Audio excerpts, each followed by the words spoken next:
Right, if I sound extra frustrated in this one, it's because it's the third time I've had to record this due to PC and Premiere Pro issues, so don't hold that against the printer. Speaking of, if you've watched the channel for a while, you'll know I've got a fondness for Sovol printers, with the very clear caveat that they wouldn't be my personal first choice. I just respect that they're clear about being mass production Voron-based machines, and I've always been clear that if you want a printer to tinker with rather than sourcing your own Voron kit, Sovol might be an easier board to dive off from. And unfortunately, for all the reasons I would personally avoid such machines in favour of machines that just work, I've experienced a few of the negatives of that here. This is the Sovol SV08 Max, Max short for maximum frustration, and I am Ross, and this is Fohammer Videos. Now we know what's what and who's who, let's look at the details. Now the 08 Max is a machine I have been super excited to try out. I want to print some massive big things, and it's actually been sat with me a few months. I wanted to give it a bit of time so I could show off the full potential of the machine, which includes the additional hot ends along with the enclosure kit. And my hope was, this would also give Sovol more time to dial in the profiles rather than me test it in its beta state. And on the outset, this is an impressive printer. It's the largest build volume I've ever been semi-successful with at 500 by 500 by 500 millimeters. And unlike other large printers I've tested, this isn't a bed slinger, it's a CoreXY printer, which should also infer more stability. Quite important when attempting taller prints and you aren't shaking the model back and forth. Now it's worth knowing that the actual built machine takes up 700 by 700 by 750 millimeters because of all the frame and mechanics around the print bed, and that's without including the filament reel holder on the right side because you might use your own, or the PTFE tube holder on top because you might not use it. Also, if you add the enclosure kit, the rear fans are external too. So for usability, you're probably looking at a good meter cubed to fit everything in. And whilst this isn't as complex as a full Voron kit, the build does still take a while. It's generally straightforward. It's a case of attaching the four corner arms, the top frame, the mechanics frame, a load of cables, and then the accessories like the screen, filament holder, and the auxiliary feeder, which is an interesting element I'll come back to. But the instructions for assembly aren't super clear, and at the time I got it, there wasn't a build video. I don't know if there is yet. There are some parts inside the machine during shipping that it turns out you need to remove, and this wasn't clear in the instructions. It wasn't even mentioned, and I doubt those instructions have been updated since I've had it. Now in fairness though, with this machine being what it is, if this isn't something you can't figure out for yourself, this probably isn't the sort of printer for you anyway. It is a tinkerer machine, and if you're not already convinced of that, well, we'll continue. But yeah, setup can be a chore. I'd dedicate at least an hour or two just for the main unit, and probably a good hour for the enclosure kit as well. And as for features, well, all of the I/O is on the right hand side at the bottom. The left side is completely bare, which means you can wedge this right up against a wall. That might save you some space. The power socket and rocker switch are near the back, and towards the front we've got an external Wi-Fi antenna, Ethernet, which I love as I'm sure do print farms. We've got two USB ports and a HDMI socket for the external display, and that display gives you a lot more control versus the onboard UI, and I'll talk about that shortly. It's got a built-in webcam, which is handy for both remote monitoring, and remote monitoring's done via the third-party Obico app. But anyway, for some reason, I wasn't able to get time-lapse generation to work on this machine, despite it working fine on both the original SV08 and the Sovol Zero.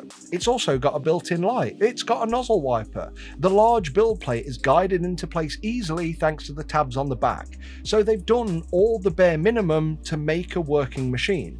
My favourite feature, which I first noticed on the Sovol Zero, is the eddy current sensor in the hot end for bed levelling. Rather than the nozzle having to touch various points of the bed, which would take forever on a unit this size, the eddy current sensor scans the whole printing area incredibly fast. And when it comes to the UI, unlike previous Sovol machines I've had, which had the dial-controlled monochrome display, this one's got a full touchscreen UI and a very basic clipper-style interface, which now mostly makes this accessory screen a little bit redundant. But hey, if you're someone who likes to tinker, you want more nuanced control, you can add this. I personally don't see the value over the existing UI on this model, and the layout of that screen is rather cumbersome. It's also just a screen and a 3D printed chassis. it's a bit cheap. The element I wanted to come back to is the auxiliary feeder. I honestly wish more printers had this. This handy little gadget automatically feeds filament from the roll mounted on the right side all the way to the hot end, and that is my favourite feature of multi-material units, the more automated filament loading. And this one has tangle detection too, which again, we'll come back to shortly. What I want to talk about is the software. I've said with many other brands, I am getting tired of using their version of OrcaSlicer. I genuinely wish all brands would just integrate into base Orca, like Sovol do. Well, kinda do. Now, I presume this isn't as simple as I think it is, because if it was, they'd be doing it, and many brands come out with new or their own versions of features that require custom development to work. So rather than wait for Orca to put it into their main software, brands making their own cut is probably just easier. But Sovol have incredibly basic machines, so in that case you do just use base Orca. Now unfortunately the installation process when you get these early in the life cycle is rather manual, requiring various file replacements of the core software in your operating system. Again, not difficult stuff, especially for those of you even slightly computer literate, but also still far from plug and play. At least until Orca catches up and puts the machine and its profiles into the main build, and because I get machines often pre-release, I've got no idea how long that actually takes. If you know, let me know in the comments, it might be there already for this. But overall, that's kind of it. The SV08 Max has all of the raw parts and features needed to make a solid modern machine, in terms that it's a relatively simple affair. But what is it like to use? Well, as I said, I waited to review this because I wanted to give Sovol the chance to dial in the profiles available on the machine, and they sent me the latest ones just a couple of days before using it. I started with the default 0.4mm nozzle and 0.2 layer height using Sovol's PLA profile, and the first layer test was okay. Alright, I'm being kind. It was marginally below par with some small elements of layer separation between lines of material, but it isn't so bad that I expect any major detriment to finished prints from this. So with that successful enough, I went on to print a Borderlands mask. No tiny little test prints, just straight onto a decently sized print. And I've got to say, it's not amazing. I could tell immediately that the print quality was off as soon as I tried to remove the supports, which in many cases were fused to the model rather than just lightly touching and able to snap away like I've had from most other printers in at least the last year. And that really comes to the main crux of this review, and kind of the same review as all Sovol printers. Because I'll be honest, for a lot of these printers now, a lot that I review, it's becoming less about the tech in the modern world of 3D printing. Ease of use really does have the most to say. So I've got to be honest, the difference between this machine and one with a similar spec that people may find better is going to be down to no more than the profiles that ship with it, of which Sovol's selection is already limited, but the ones they do have just aren't dialed in well enough. And in the current market, I've got to be honest, that's the bare minimum for most other units. If Sovol spent more time having these ready to go out the box, I think people would be flocking to them a lot more, especially because they've got that open Voron approach. In a few ways, they're actually doing a better job than Prusa of catering to a similar niche in this market. But for me, this was genuinely just the start of my problems. I was so excited to get the enclosure on this and test ABS printing.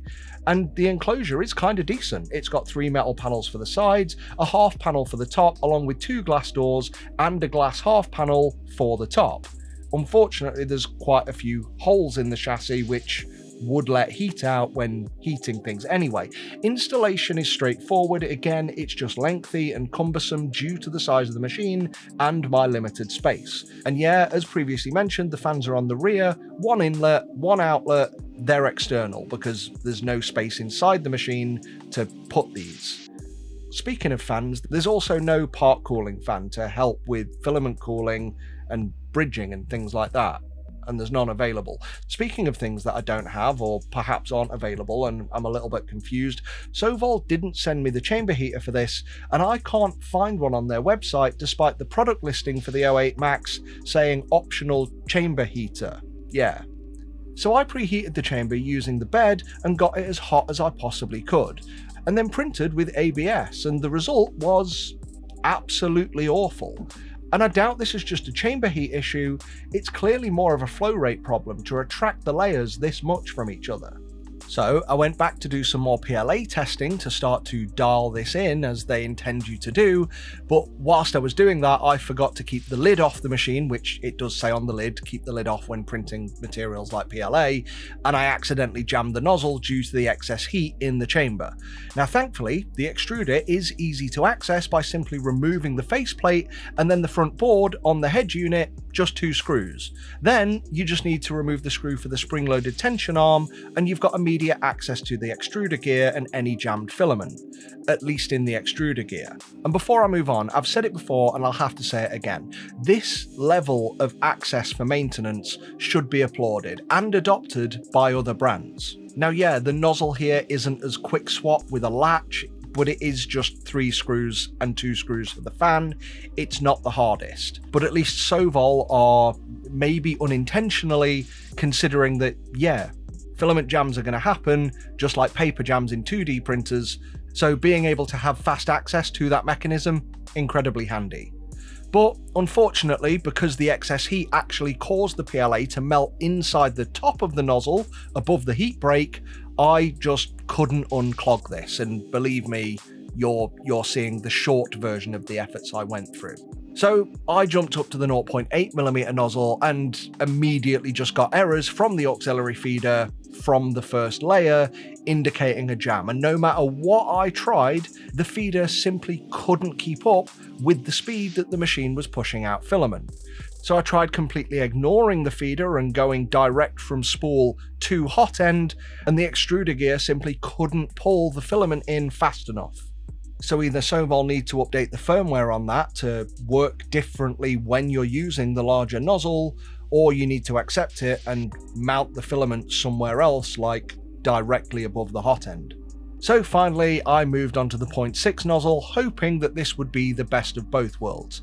But when this got partway through a print by Alex Geek Workshop that I wanted to do for this video, which is 2 power fists, and this is the only printer even slightly big enough to print that on, yeah, it got partway through and the tool head knocked over a part and left me with a bit of spaghetti mess.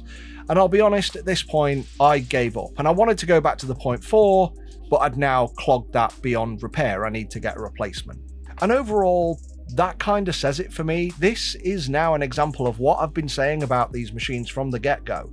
They are fine, they're decently priced, and the brand are pretty clear with you that you're buying a mass-produced Voron. And the important thing for you to know about that is, yeah, that means you will be expected to do a lot of tinkering yourself, starting from the print profiles when you get it. Yeah, when you get these, there is an expectation you'll need to, whether or not you want to, tinker to get the best out of it.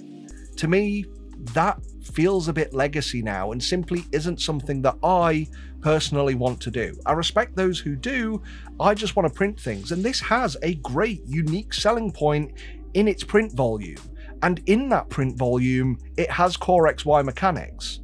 But that selling point would have been so much stronger if Sovol gave us competitive print profiles out of the box. Forget competitive, just on par with the competition. That's kind of what's letting them down. Make this more user accessible and you'd have the best of both worlds here. Right now this exists for those people who both want to tinker, and specifically those who want to tinker and specifically want to print with this big print volume. And I don't know how big that audience is. If it's you, and this video was helpful, I doubt it, but as usual, please use my affiliate links down in the description before making a purchase. That'll cost you nothing, but will net me a commission at no cost to you. For everyone here, I want to say thanks for watching, with a huge thanks going out to our members who are on screen now. Please consider joining them to get early access, exclusive videos, Discord roles, and your name in lights. Until next time, I'm Blue, dabba dee dabba da. Fohammer out.